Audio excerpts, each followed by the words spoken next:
All right, so let's talk about this. 42%, 42. That's how much interest from international grad students wanting to study in the U.S. dropped just in January 2025. Like compared to the year before, almost half gone. Yeah. When you see a number like that big of a change, it's like, okay, something's up here. And that's what we're going to try to figure out in this deep dive. We've got a bunch of information from University World News, NAFSA, the Association of International Educators, and some data from study portals. And we're going to see if we can connect the dots and see what's actually going on. You're here with us because you want to know, like, what are the big things happening, especially in higher education? You want the big picture, not the tiny little details. And that's what we're here for. We're going to look at this drop. We're going to see, like, what does it mean for the U.S. economy?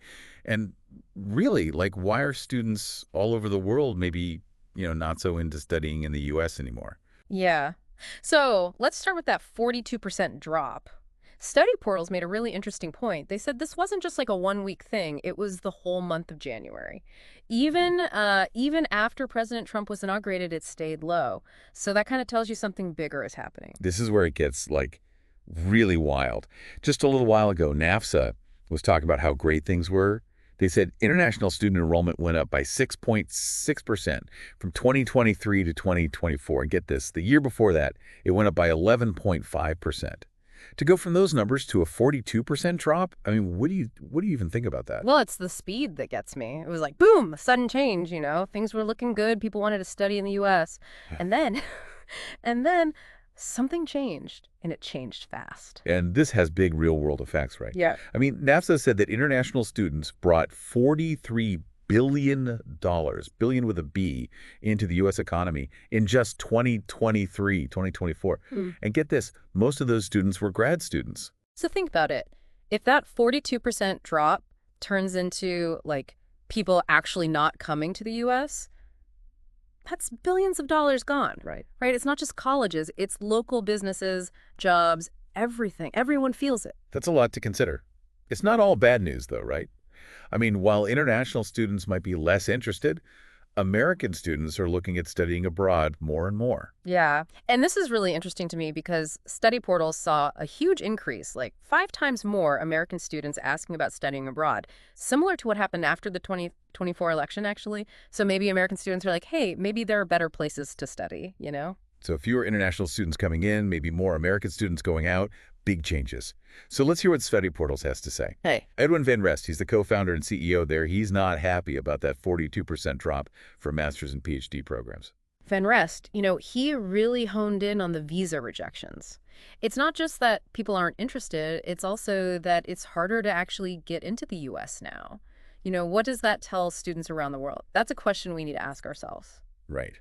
And he's worried that the U.S. is going to lose out on all that talent. He talked about how international students have always been a big part of American research, starting companies, even being leaders in big companies.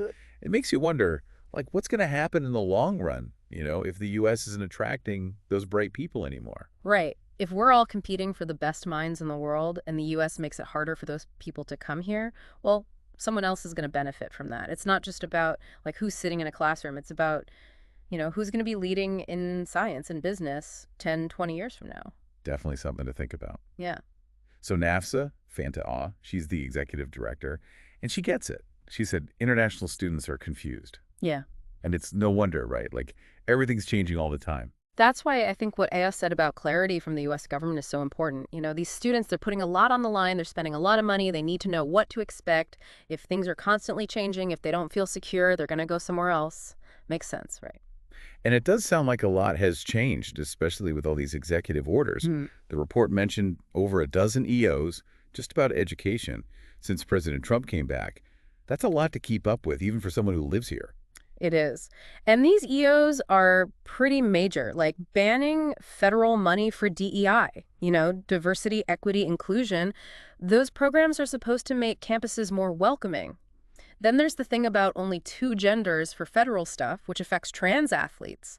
And then investigating universities about anti-Semitism. I mean, all of this, it's going to affect how international students see the U.S. They're going to wonder, is this a place where I'm going to be welcome? Right. And there's more. Right. Cutting support for Hispanic serving institutions and tribal colleges and universities. And then that EO about free speech on campuses, which Yeah, it's supposed to protect free speech. Would it also let the government take away funding if schools don't follow the rules? It's complicated. It is.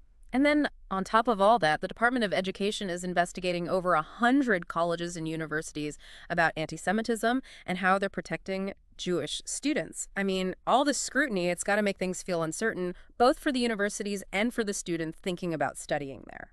So we've got all these policy changes, and then on top of that, we have these funding cuts.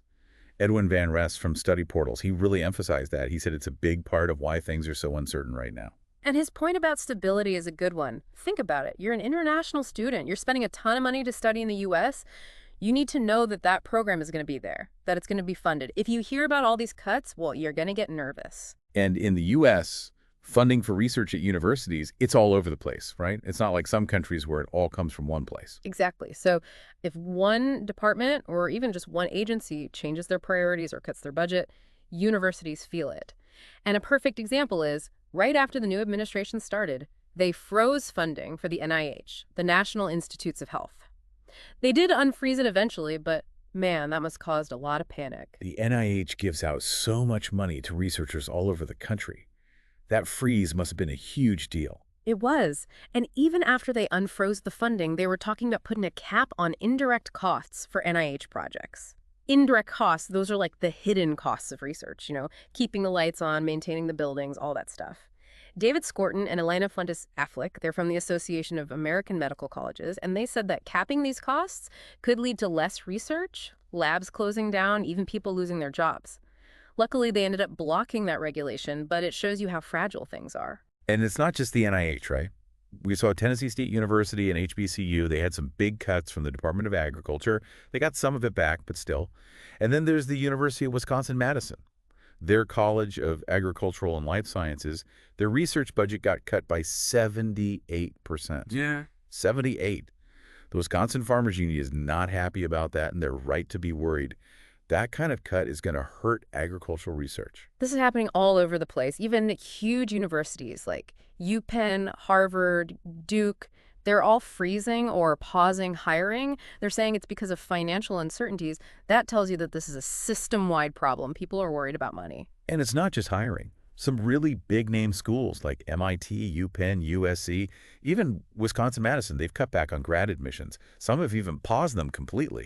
I mean, that's a direct hit on those international students we were talking about. Yeah, and there's a really bad example. The University of Massachusetts Chan Medical School, they actually took back acceptance letters.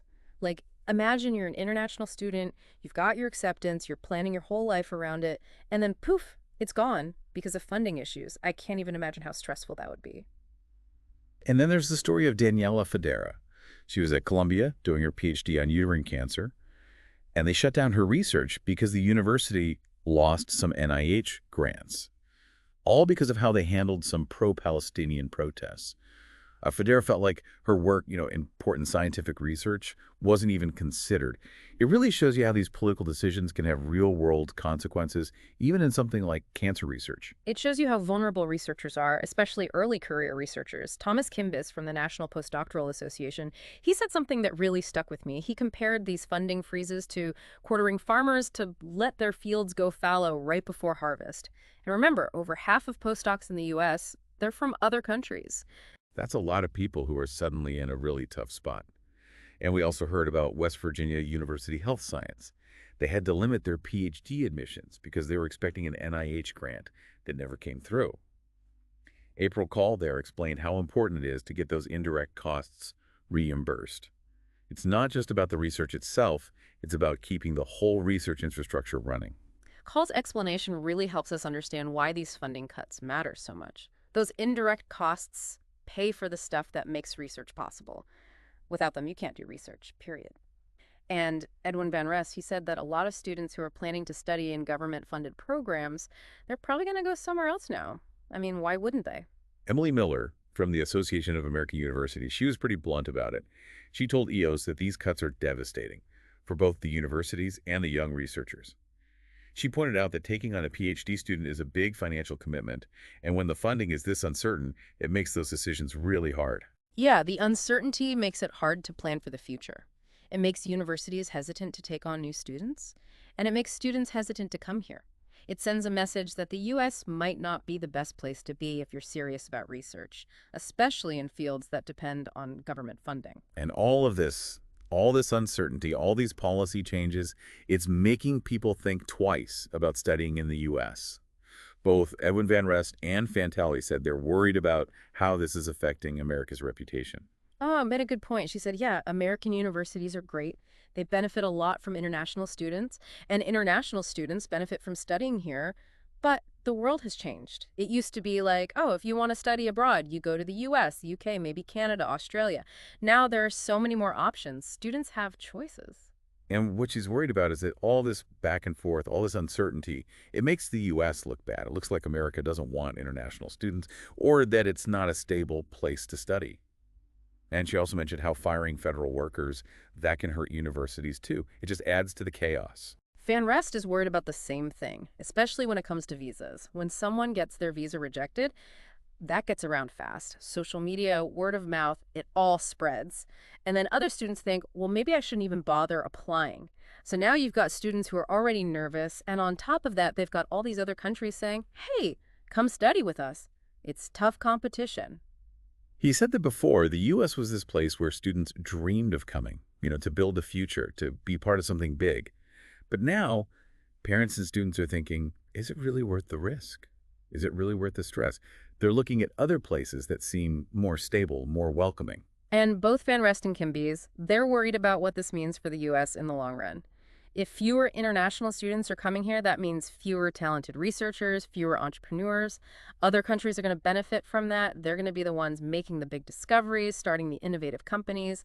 So, to sum it all up for you, our listener, what we're seeing here is a pretty serious situation. International student interest in the U.S. is way down. And at the same time, the funding for higher education and research in the U.S. is, well, a mess. It's not a good look, and it could have big consequences for American universities and for America's place in the world. So here's something to think about. We've talked about all these policies and funding issues, but what else might be going on? What other factors could be contributing to this shift? And what are the long-term implications of all this? Not just for the U.S., but for the whole world. It's a complicated issue, and it's definitely worth thinking about.